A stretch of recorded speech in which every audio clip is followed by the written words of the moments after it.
much the rest of the drives you have? We're trying to figure it out, really. I can tell you the one thing that happens is, is we get in a rhythm and we get a tempo, and it always helps when you're moving. And it's not necessarily that we're in no huddle. I mean, even that last drive, it really was didn't end up being like called at the line of scrimmage. I mean, I called just about every single one of those plays for us. So.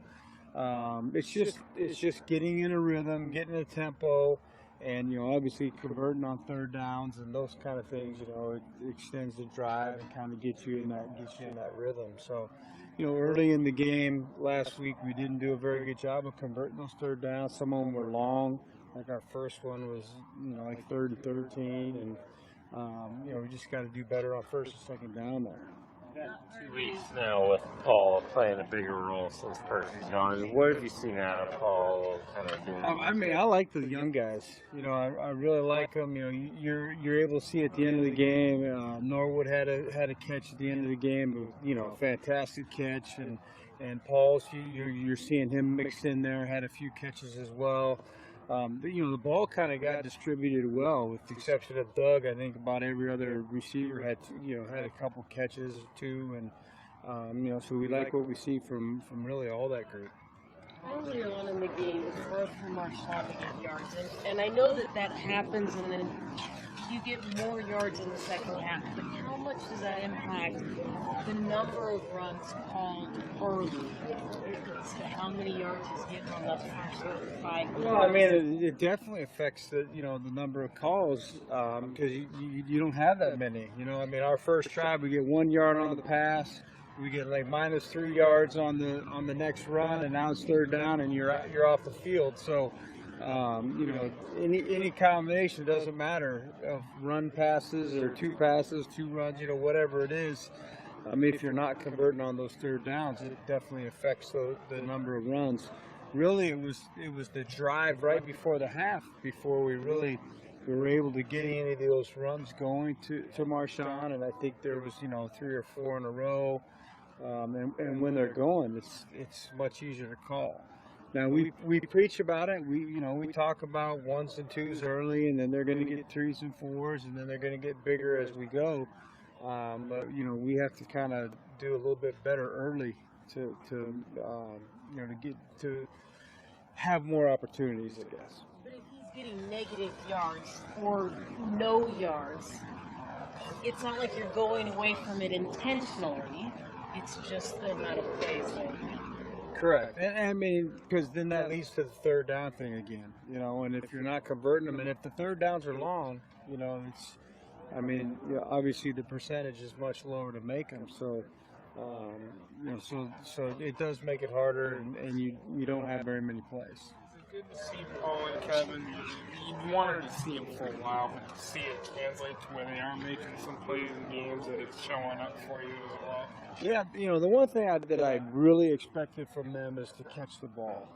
I mean, they're both really phenomenal catchers. They have great hands, and that's that wasn't the problem that I worried about at all. I knew that they would catch it, so it was just doing the right thing, making the correct adjustments, being on the same page with Russell, and they've made that transition really well. What do you like about your new fullback? Well, I've seen him for about 30 plays out here today, so he's big. I like the size. I know that he can run up in there and hit something hard, and that's kind of what we're looking for. We'll fill it out as the week goes on. A realization after last week that you needed a more traditional fullback and take that off of Roberts' plate? Well, I think there's certain things that we want to do, and we just handled the personnel a little bit different last week and the week before when DC went down. We still had some 2-back sets in there.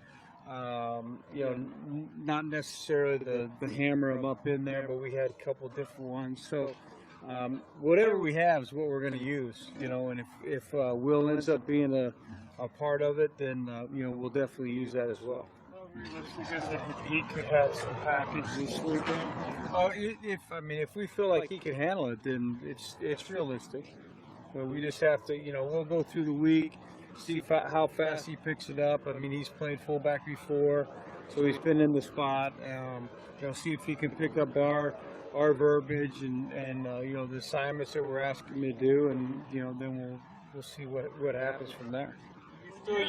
You still use Robert there a little bit too? Sure. Yeah. When the hurry up's working, the obvious fan thing is kind of, why don't you just do that every play all the time? Is it sort of a challenge to want to do that, or is this like a philosophical? Well, we've done it before. We if you remember a couple of years ago, we made a wholehearted change to it, and it's great when it's working, but it's the same issue. All of a sudden you go 3 plays and out. You did that in 30 seconds, and now you're putting the defense out there for a longer period of time, and and then if they can't get stops, then they're out there a big drive, and then you go 3 and out again. So you can still have the same problem, but we're continuing to work through it out here at practice. That's why we're out here, and just continuing to try to get better. Is Will a different type of fullback given how big he is? Different types in terms of what? I mean, do you use him any differently than you would a fullback who's kind of a more standard size? No, just from what I've seen, I mean, you try to use the skill set that they have, whatever the player, and from what I've seen from Will, I've seen on tape that he's willing to run in there and hit something really hard, but he's nifty. He can catch the ball coming out of the backfield. I mean, his hands are really solid. That's something that we look for in our fullback as well. I even saw him throw the ball back to the quarterback when we were working with him. He's just a skilled player. He's played defensive line. So we'll just kind of see what he can do. No, definitely not. The touchdown to Luke that won the game, he said after the game that was a real good call by you and all that. But what was it? What did you see there? Well, we changed the tempo on it. We had been huddling up for all of them, and we have some calls that we can change the tempo, and when you're kind of in the no huddle, sometimes it settles the defense. I had a real good feel of what the defense was doing and what they were giving us at the time, and and then we didn't really huddle up. It was more a muddle huddle and move around quick, and I think that got them a little bit as well. When you're in the hurry up, in the huddle, how much of playbook is truncated? How much do you actually employ? Well, it depends on how you're using it. If you're strictly saying like it's 2-minute tempo, then we call it a little toolbox. The quarterback has a toolbox of plays that he can get to, and that he's calling on his own. And then more like dead balls, incomplete passes, then I'm giving him a call. But like the end of the game, we were kind of really just huddling a lot faster. And so I was giving them all the calls. So, that way we have the whole playbook, that we can use. So it just kind of depends on the tempo that we're working with. But in theory, when you're in no huddle and he's at the line, as long as the play clock's out of 15, you could give him calls for heads. Correct. Yeah. Just depends on the tempo you're trying to use. Yep. Do you sense there just seem to be, a little more focused when they're on a time constraint and when everyone's doing things at a little bit higher execution level? Because it seems to. Well, I think our guys are really comfortable in it. Starting last year, we made a big effort to with the 2-minute type of situations, and we practice it every single day. And we have some type of scenario that we go through, and I just think they're really comfortable. They understand every situation that we're in. They do. I think they're able to relax and just they kind of know exactly what to expect in the situation. And like I said, we've practiced it really well. The one thing in the game, is they were almost too relaxed for me. I was like, come on, let's go, let's hurry this thing up. And, they were just kind of walking back to the huddle, and, they kind of felt like they had it. So, but, I just think they're really comfortable and confident in that situation. So it wasn't just us, then. No, it wasn't.